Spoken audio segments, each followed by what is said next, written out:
I would like to quickly point out that John the Mouse Video has a large selection of videos from North and South America for your viewing pleasure. Don't forget to hit the subscribe button. Now let's get into the cheese of the matter.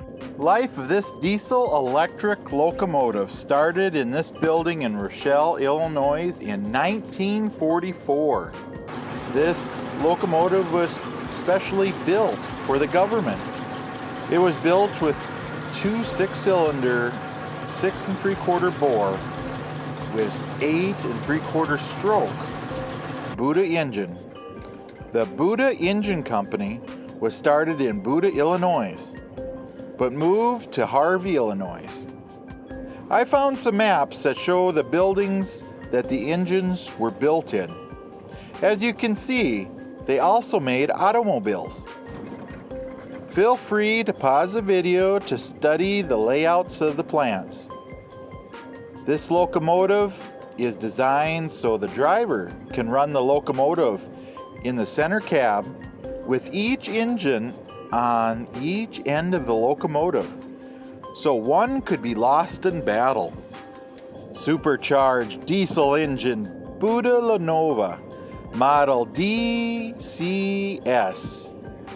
1879 is rated at 325 horsepower at 1200 RPM. Westinghouse Electric Manufacturing Co. supplied the two 197 amp main generators with 4 970 amp traction motors.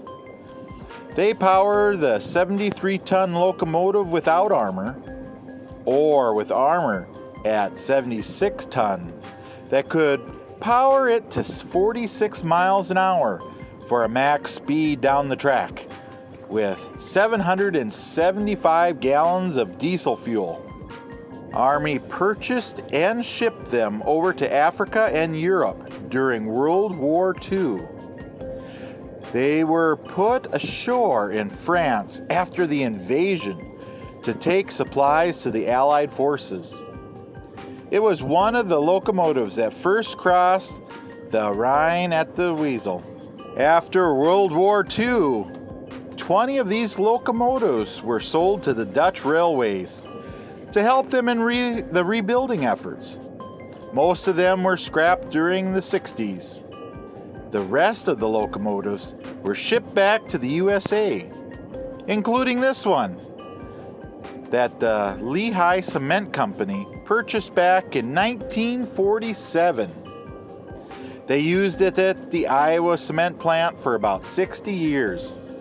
The museum located in the Netherlands has been looking for one of these locomotives to celebrate the 75th anniversary of World War II. They wanted to restore it back to its original condition for people to see. I'm sure it will be part of the traveling museum that runs down the railway. The museum's railway has 6 towns on its line that it can stop at. They contacted the Lehigh Cement Company to see if they had the locomotive that they were looking for. They did. The locomotive had been sitting for more than 10 years, so you can imagine it accumulated a little dust. They cleaned it up for the long trip to its new home.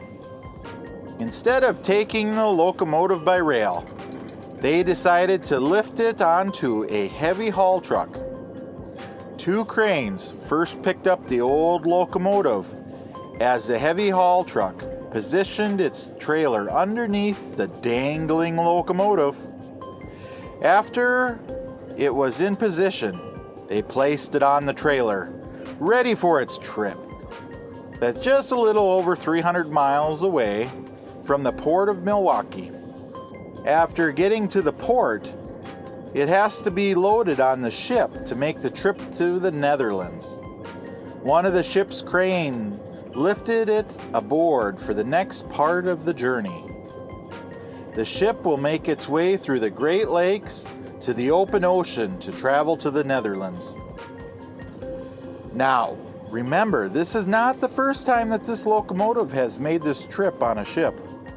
When the ship got to the end of its journey, the locomotive was loaded on to a waiting truck to finish the last leg of the journey to the museum. Now, the long road to restoring it back to its original condition. As you can see, that it has a lot of work to bring it back up to the running condition. Do you think it'll last another 75 years after it gets restored? I'm sure time will tell. John the Mouse travel map is available for Google Maps. It will help plan your route to the locations of your favorite videos. It is free to use. I have the link below. Please visit the playlist tab for videos that I have sorted for you. Don't forget to hit the subscribe button